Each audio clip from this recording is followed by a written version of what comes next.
let that load up there. All right, so the instructions say to use the rational root theorem. I really like how you send in your email, nice, compact. Hey, Matthew, this is what I'm going to work on. These questions, I'm struggling with rational root theorem. I really like that. It really helps me to know how to help you. Couple of questions for you. Are you allowed to use a calculator or graphing tool to aid, not necessarily to do the work, but to aid in doing the work here? Yes, I think. That is good. That is good news. Okay. So the first thing you do here is you associate what's this letter P with the 28 and this Q with the 3. Have you seen that before? Yes. All right. Now, what you're supposed to do, and we don't have to, this will do it for the first one, is you're supposed to write out all the roots, all the factors of 28, 1, 2, 4, 7, 14, and 28, and all the factors of 3, 1, and 3. And you're supposed to pair up every P with every Q. Have you seen that before? I think so. So here's what I'm talking about. You take this 1 and you pair it up with each of those. So it's like 1 over 1 and then 1 over 3. And then you put a plus or minus in front. Have you seen that? I do remember that, yes. Okay. Now you're supposed to do it for all the numbers on the top over all the numbers on the bottom. So it gets pretty messy. That the next one is the 2 over the 1, then the 2 over the 3. Hopefully you're following along there. 2 over the 1, 2 over the 3. Then you get to the 4, 4 over 1, 4 over 3.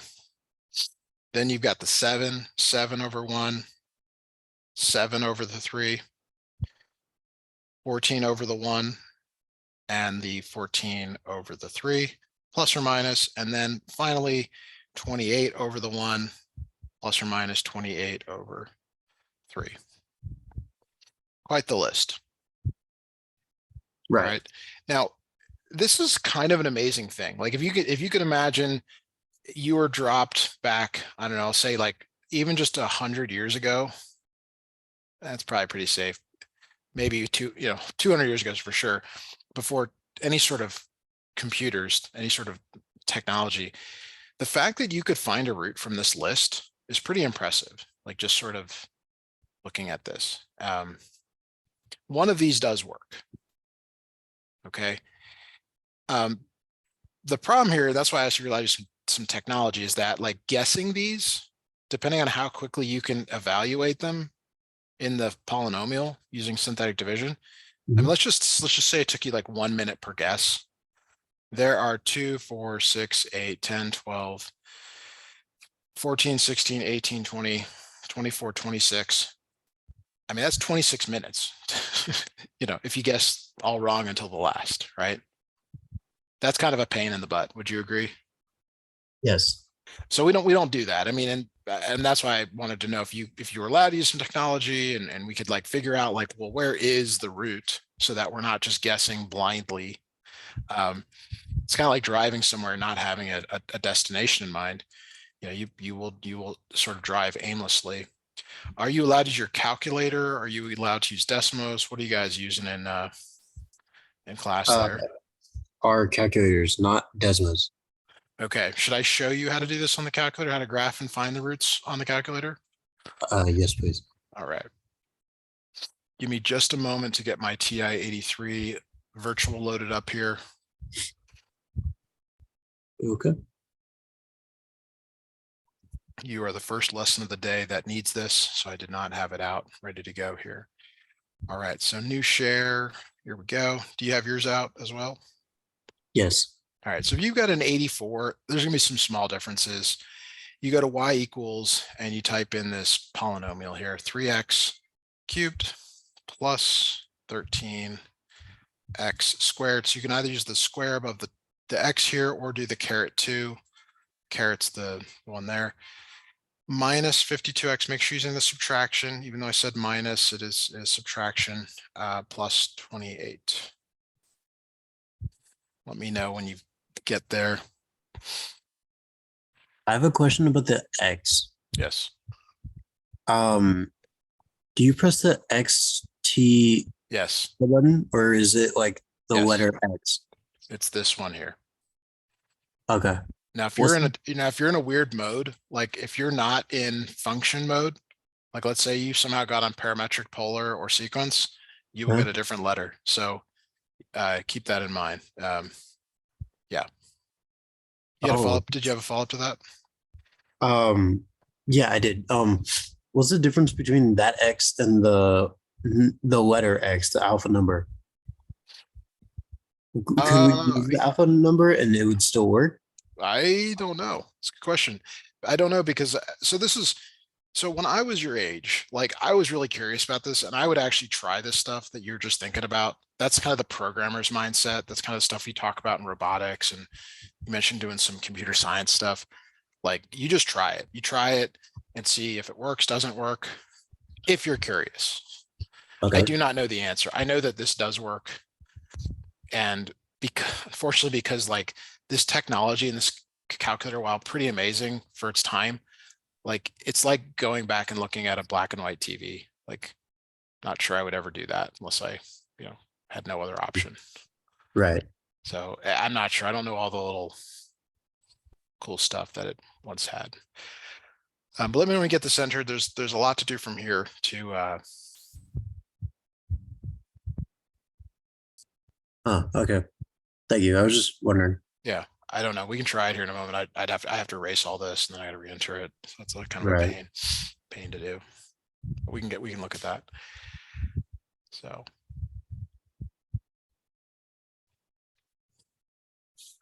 Cool. I got it down. all right. So there's a lot of directions we can go. Like what most students do is they hit the graph button. We're going to do that. And you see a line, you see something else. So this is not a good window for this graph. And you may or may not know what to do here. So I like to go to the zoom button and go up. You can actually go up to what's called zoom fit. You can go down to get to it 7, 8, 9, 0, zoom fit. What this does is it tries to fit a window around it. Sometimes it's successful, sometimes it's not. Hit enter. But it's me like trying to get the calculator to do some of the work here. Okay.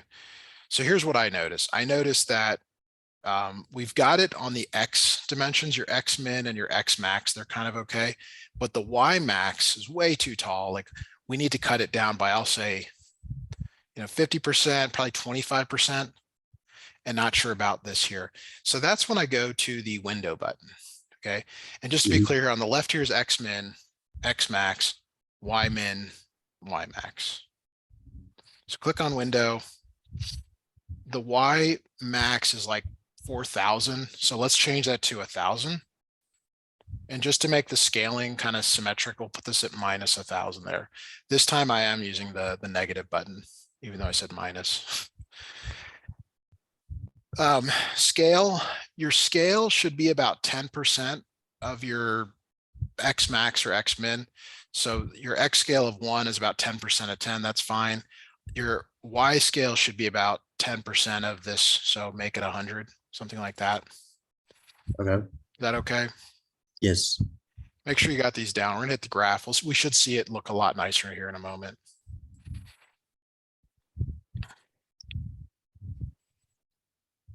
Are you caught up here? I think. Let me know because I'm gonna hit the graph button and then it's gonna try to graph. Okay, where do I go? Oh, I see the window. Okay, so No, sorry. 10, You can see 10. can you see my cursor? Yes. Okay, sorry. I didn't know. Sometimes I don't know what you can see on on the other side.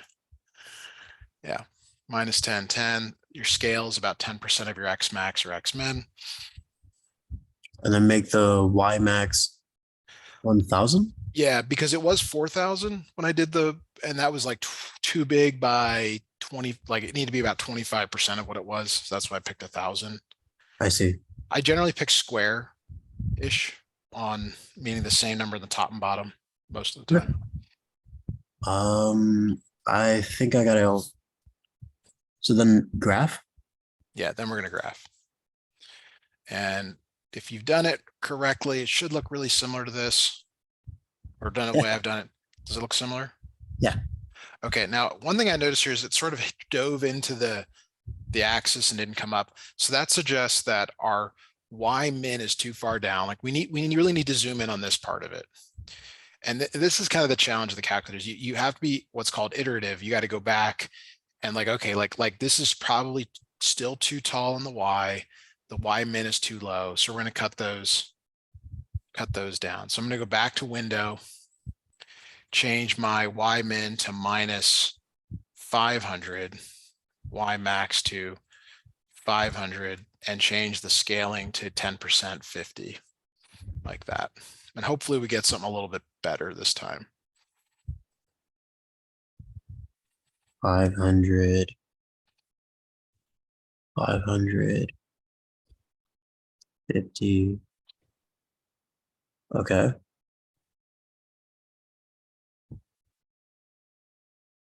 All right, so we're so close here. So this is the challenge. So I'm actually going to pull the y min way up to here, just to get it here. Let me go back to the window and make the y min like minus 100, and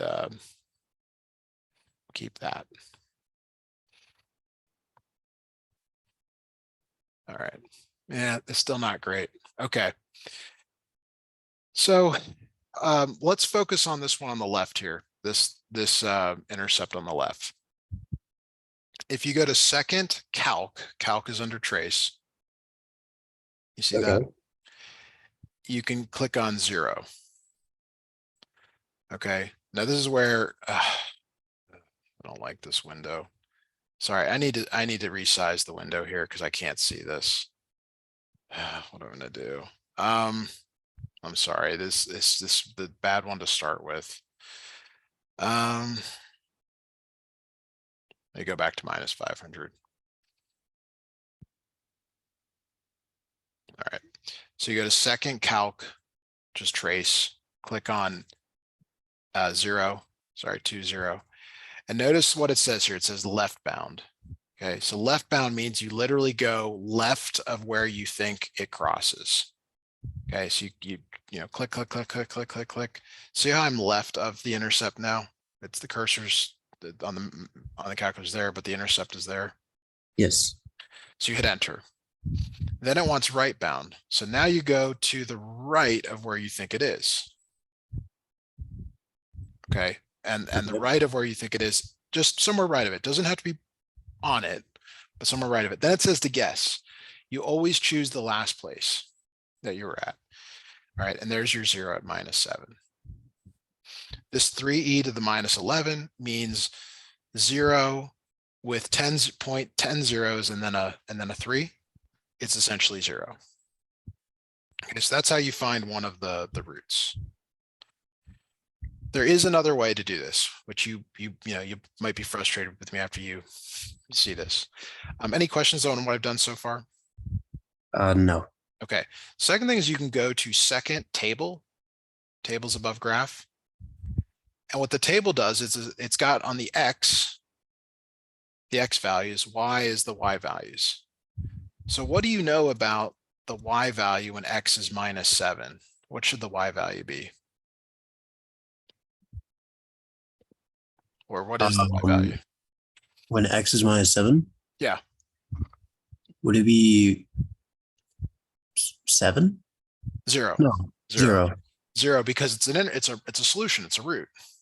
Ah. Okay.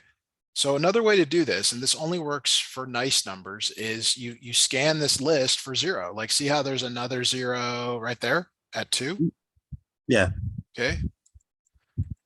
Okay, so we've got a couple of them, right? We know that there's a root at minus 7 and there's one at 2. All right, and I will do this again, but let me go back to the other screen here. Let me know when you, yeah, there it is. Okay, so this is a third degree polynomial. Okay. We use the graph, we know there's a root at minus 7 and one at 2, okay? Let's focus on the root at minus 7. So now you've got to use synthetic division. Do you remember synthetic division from class? Yes. All right, so you start by writing the coefficients of this. Sorry. So the coefficients are 3, 13, minus 52, 28. That's it. So you bring the 3 down, multiply 3 by minus 7, that's minus 21. 13 minus 21 is minus 8. Minus 8 times, go ahead. Do you have a question? No, nothing. Minus 8 times minus 7 is 56. Add them up. That's 4. 4 times minus 7 is minus 28. And there's your 0. I see. Because a remainder of 0, we know that it works. We know that it works because when we put this in the graph, we saw that at minus 7, it was 0, both graphically and on the table. Now this was x cubed, and then x squared, x to the 1, x to the 0. What this line corresponds to now is 3x squared minus 8x plus 4. You remember that from class or seeing that in class? Yes. Now, in principle, you know how to solve every single quadratic ever. You know to factoring, greatest common factor, difference of squares, perfect square trinomial, a equals 1, grouping, difference of squares, I already said that. Quadratic formula, completing the square. You can solve this, right? Like in principle, right? You agree with that? You know how to solve every quadratic. You've seen that before. Right. Yes. Okay. Now, because we have another root, though, we don't need to do that. We can go and use this root 2 and keep going with synthetic division. All right. Okay. So the way this works here, again, you bring the 3 down. 3 times 2 is 6. Add them up, minus 2. 2 times minus 2 is minus 4. And there's another 0. Wait. So you take the, why is the 2 the synthetic? Because we have another root. We found it from the graph. Oh, okay. Okay. Okay, so since this was 3x squared minus 8x plus 4, and it goes down by a degree, this is now 3x minus 2 equals 0. And you know how to solve every linear equation ever. This is x equals 2/3. Okay. Now I'm going to go back to the calculator because I want you to see where that is using a couple other methods. I'm going to go back to the calculator here. All right, so if you're seeing my screen, you're seeing the calculator again. I'm going to go zoom box this time, zoom box number 1. Okay. And you create a box that you want to zoom in with. So I believe it's top left to bottom right. So I'm going to hit enter, and then I'm going to go to the right here. See how it's kind of building a box? Let me go down here a little bit. See how it's building a box there? Yes. So I want to zoom in on that part there because I'm really hoping to see where it crosses. All right, so I'm going to hit enter. Your box will look a little bit different than mine, but is that okay? Yes. All right. All right, so now I'm going to go back to calc, second calc, that's under trace. 0 means where it crosses the x-axis. So I'm gonna find this left root. Left bound means to go left of wherever I think it is. I know it's there where my mouse cursor is. It's left of it. That's fine. Right of it. Now I can go anywhere right of it, but like just get a little bit right of it, like there. That's right of it. Then you guess. You always guess where you once were. And your calculator says 0.6666667. What is that as a fraction? 2/3. 2/3. Correct answer. But if you're the kind of student that doesn't know that, I'm not referring to you, I'm just saying out loud, the calculator doesn't know that you want it as a fraction. Right. So you have to know that, okay? So that was the final root. We already saw that one, okay? Here's another really cool thing their calculator will do. Remember how when I went to the second table, it populated this table with all the, basically x is going by 1 here. Yes. The y's are being calculated. That's great. But what if I don't want that? What if I want to put the X value in? So go to second table set, which is under window. And instead of independent variable being auto, you click on ask. So go ahead and click that for me. How do I get there again? Second table set under above window Oh. there. And then independent is ask. Yes. And now we're going to go to second table under graph, and you should see nothing here. Correct. Now we know that the zeros were at -7, so I'm going to type in -7 and hit enter. And do you see how Y is 0 there? I don't have a Y. Right, you're gonna have to hit in -7 and then hit the enter button.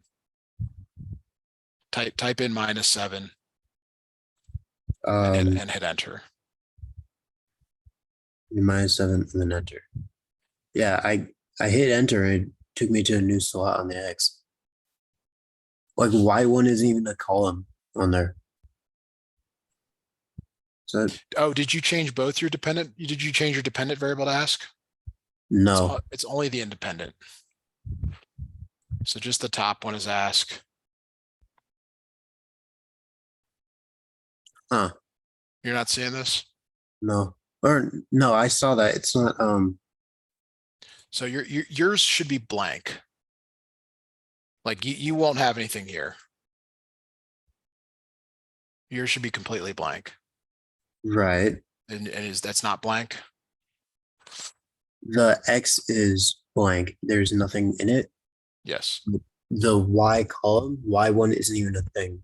Okay. And then type in -7 and it doesn't show up.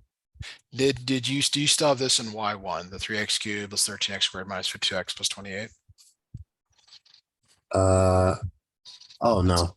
Okay, that's why. You'll probably have to re-enter that. If you can do that real quick, this is really a cool feature.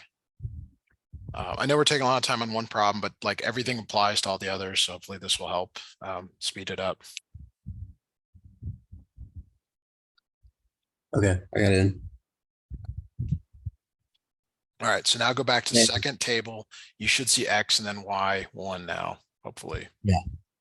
Okay, so when I hit -7, enter, you should see a 0 here just as I do. Yes. And then the other one we found was at 2. So if you hit 2, enter, you get 0 as well. The last one is 2/3. See how you also get a 0, but I converted it to a decimal. Right. Right. So this is like if you had to guess and you didn't want to deal with the graphing business, this is okay. Just some thoughts. Now, we've done a lot of stuff here to get yours back to the way it should be. Go back to second table set, change it from ask to auto and enter there. So they're both auto. But let's just say you really mess up your calculator bad. You can always reset it. Do you know how to reset your calculator? I do. And you may not want to if you have some games or some programs on there, but if you do reset it, everything will go back to the way you think it should be. So I'll just say that. All right. Any other thoughts, questions before we go back to work on another problem here? No, thank you. Okay. All right. So we're gonna look at number 8.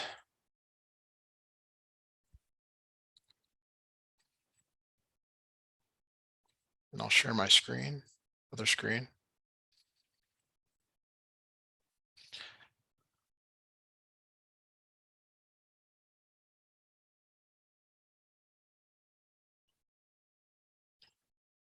All right, so you got this in front of you, x cubed minus 2x squared minus 7x minus 4. Yes. All right, so let's assume you can go to the calculator and you graph this thing and you figure out the roots. Okay, you figure out that like there's one at -1, we'll just say. Okay. And actually, I do want to graph this. We should graph this one again. I'm sorry. There's maybe something here to get from the graph. So let's go back to the calculator. Sorry, this is a little slow, but all right. So x cubed, x caret 3 minus 2x squared minus 7x minus 4. Now, if you're the typical student, you just hit graph, and we don't want to do that. Because we already graphed one and we changed the window. If you hit graph, you won't see anything. And if you already did that, that's fine. But what I always do when I'm graphing a new one is I always go to zoom. So zoom, and then I'm going to go back to standard. Standard's your baseline. Hopefully it works. There it is. Let me know if you've got something similar when you get there.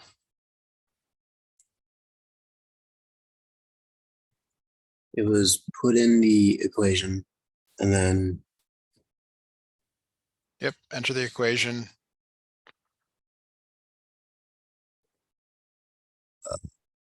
And then go to zoom and then standard. Okay. You should see something like this. Yes. You see something similar? Yes. Awesome. All right, so I'm gonna go back to the other screen here. because we're back to the standard window, these dots here, which you can see they don't actually like have the same spacing between them. You can just see how like ancient this is. But this is at -1 here, and this one's at 4. Were we talking about multiplicity last week? A couple weeks ago. A couple weeks ago? What is the multiplicity of root at -1? Basically, I'm asking you, does it touch or cross? And what does that mean for multiplicity? It touches and it's negative, so it's going to. So it touches, and that means it's even, meaning it's maybe more than 1. Right. And that's important. When it touches, it's typically considered a double root. Okay. Okay. And that's why I wanted you to graph this to see this, because we're about to do something in the synthetic division that will be non-obvious to you if we hadn't looked at the graph. So write the coefficients here: 1, -2, -7, -4. Does that look right to you? Yes. No. Okay. Those are the coefficients. So we're going to bring the 1 down. Okay. 1 times -1 is -1. Add them. -3 times -1 is 3. -4. -4 times -1 becomes 4. And you get a 0. Right. Now, if you didn't have the graph, you would still do this. You always try the number again. Like the idea is like if something worked, you try it again. I suppose you could think of it that, well, it wouldn't work because you've already worked, but we know that this one actually does work because it touches. That's a double root. Right. That's another reason to try it again. All right. So you bring the 1 down. 1 times -1 is -1. Add them up. -4 times -1 is 4. 0. It was x cubed, 1x cubed. It became 1x squared. Now it's just 1x. So this line down here is x minus 4 equals 0.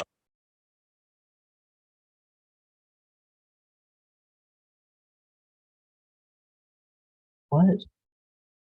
We see a crossing here at 4. Right. So this is 1x minus 4 equals 0. We know that's your last root, x equals 4. Okay. So the solution set is -1 comma 4, but really it's -1 twice and then 4.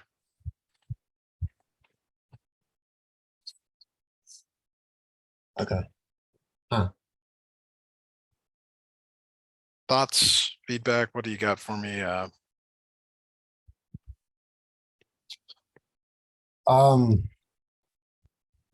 No, I'm good. Okay.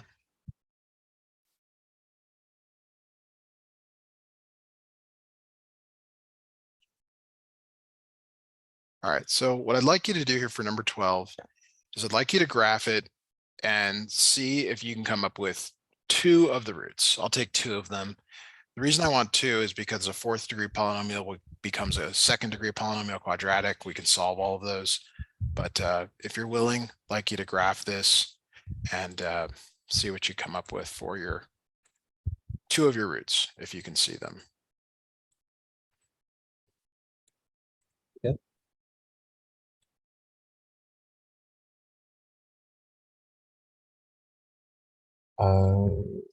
So I go into the y. And, oh my.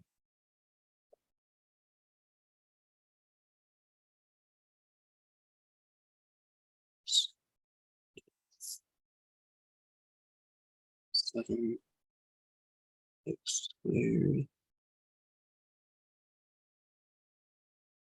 x. And then we don't go to graph. We go to no, we do graph. You can graph. You may find the table is more useful in this one.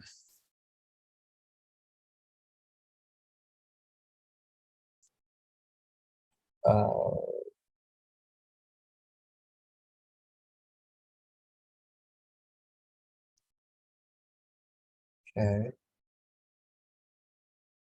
So in the table we're looking for the ones that equal 0. 0 in the y, yeah. So any of those that you see? X equals -3, 1, and 2. Oh, and +4. Right. So since these worked out really nicely, sometimes it is better to go to the table just to see them on the graph.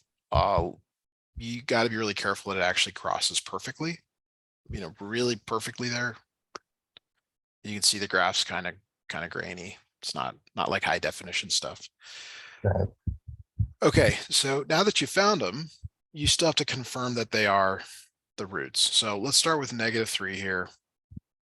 1, -4, -7, 34, -24, like this. And so you just bring down the first one, and you're expecting it 0 at the end. Add them up each time.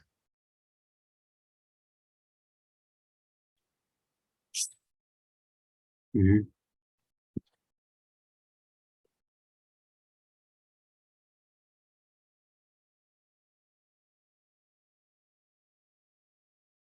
Add them up, you get 2, right? On the side? You should get 0 on the right. Oh, and then, I'm sorry, you're saying then which one to try next? Yeah. It doesn't matter, actually. If you want to try 2, we can try 2. So that will work. We know they all work, so we're not really guessing anymore, which is good. And then we do one more. So Well, here's the thing. Let me, this is what I was trying to get at a while ago, is that this is now x squared minus 5x plus 4. And I know we've got them, but notice that right. you could factor this x minus 4, x minus 1 equals 0. Oh yeah.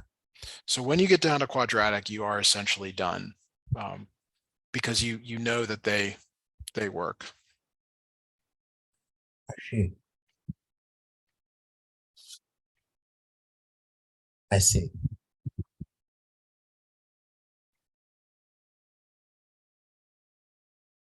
So then this just proved that 4, 1, and 2 and -3 are all That's right. Or you could keep going on the synthetic division.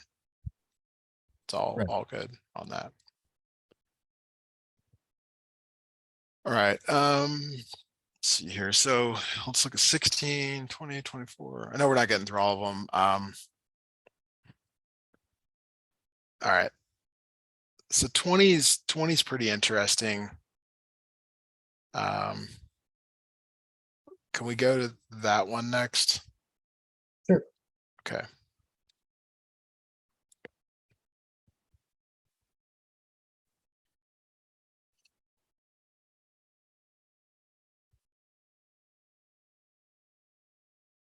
All right. So I snipped in the solutions because I don't want us to graph this anymore.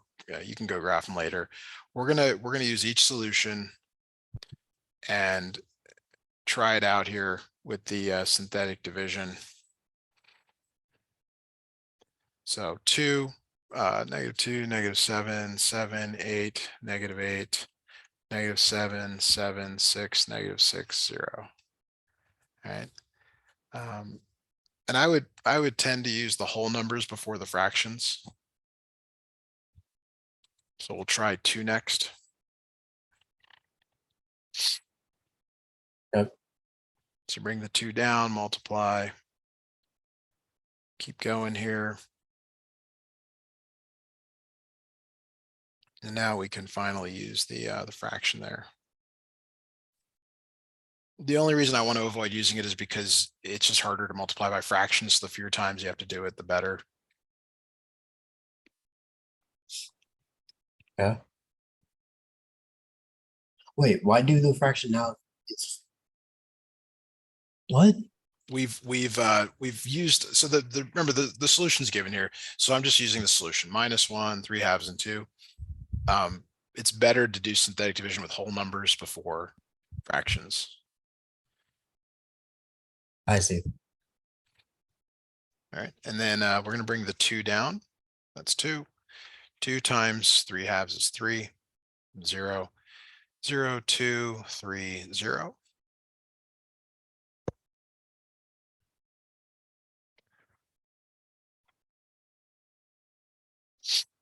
All right, now you almost gotta roll back to the beginning.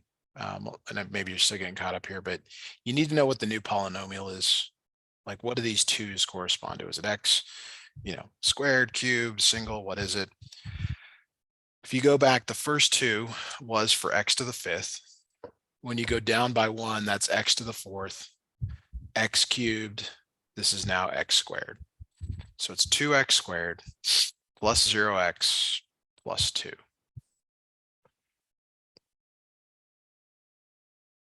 And I'm only writing that middle one just so you can see that it does go down in descending order. So we have 2x squared plus 2 equals 0. Mhm. And then you can factor out a 2. And this is where you got to set x squared plus 1 equal to 0. which would be, oh no, never mind. Yeah, this is the bad one, because we got to take a square root of a negative number plus or minus the square root of -1, which is plus or minus I.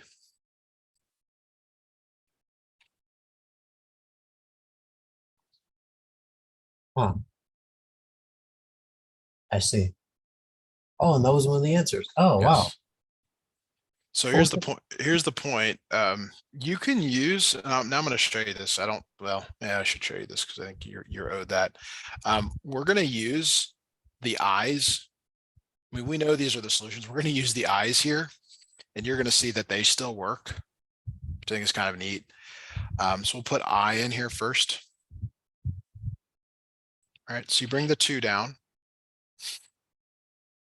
What is 2 times I? Just 2i, right? Is 2i, yeah. You add them up, 2i. And then what's 2i times I? 2i squared. What does that reduce to? -2.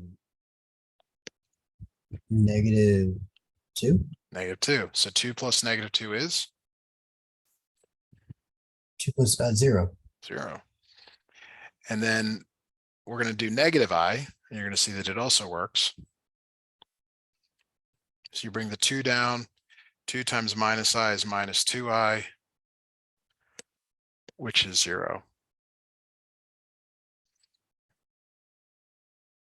I see. So it works. And we knew it works, but it actually even works with synthetic division. They don't show it very often, but kind of works for everything. Yeah, it does.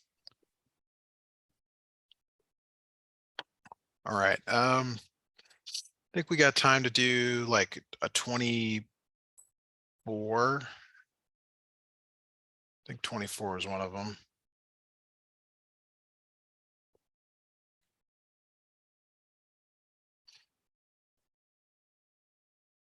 Did you talk about Descartes' rule of signs? Yes. Descartes. Okay.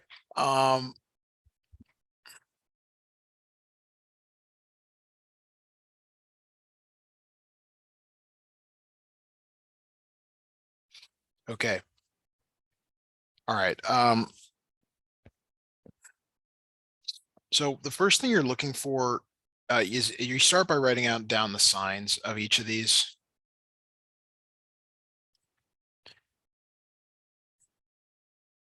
And I'm getting the sign from the one in front.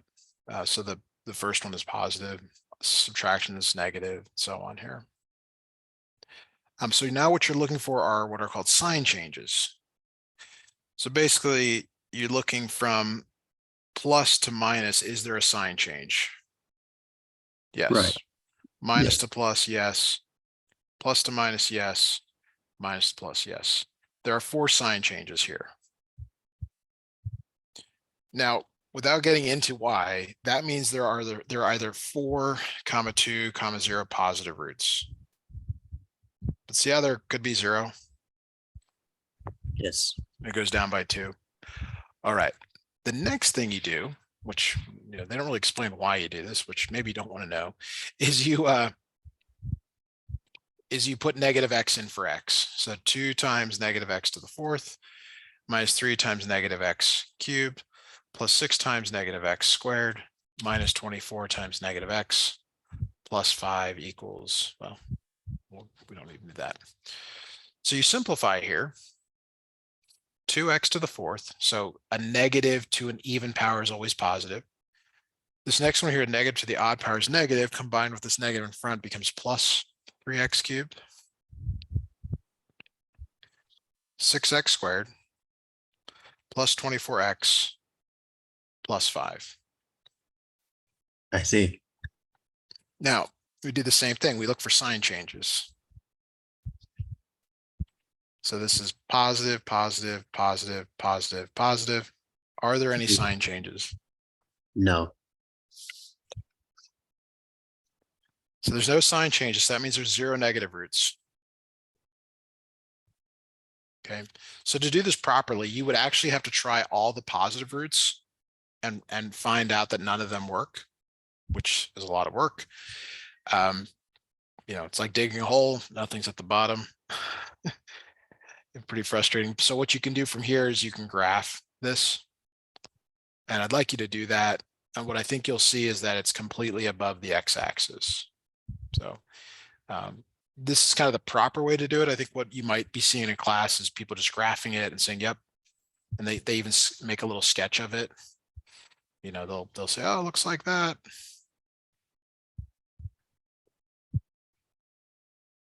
Right.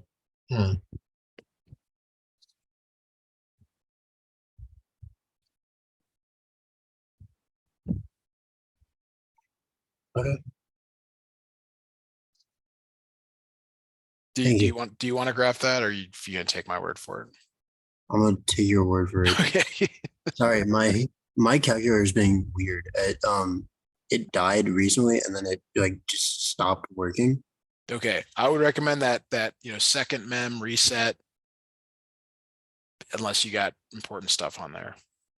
I don't. I've been working on trying to get stuff on there, but I don't right now. So Okay. So let me just really quickly show you that. It doesn't take any time at all. Second mem, which is above plus, reset 7, hit enter. All RAM, yes, hit enter. I think it asks you one more time. Are you sure? Yes, number 2, and it's gone. And there it is. All there's right. also an all memory option on the. Yeah, you can do that too. It's totally up to you. What you do on there. There's also plenty of Google, YouTube videos if you Google or search for that. All right. Really last kind of thought here for you, because you're owed this. So all odd polynomials have at least one real root. So let's say it starts low and ends high. The only way this can happen is if it crosses the x-axis at least once. And the same is if it starts high and ends low. It has to could cross many times, but it crosses at least once. And that's for all odd ones. Does that make sense? Like Yes. the only way you can get from A to B is to cross through C. At least once. Even ones, on the other hand, we don't know because they start high and end high, or they start low and end low, and they could do a lot of things, or they could do a lot of things. We don't know. All right. That will do it for us for tonight. I wanted to make sure I got that squeezed in there for you.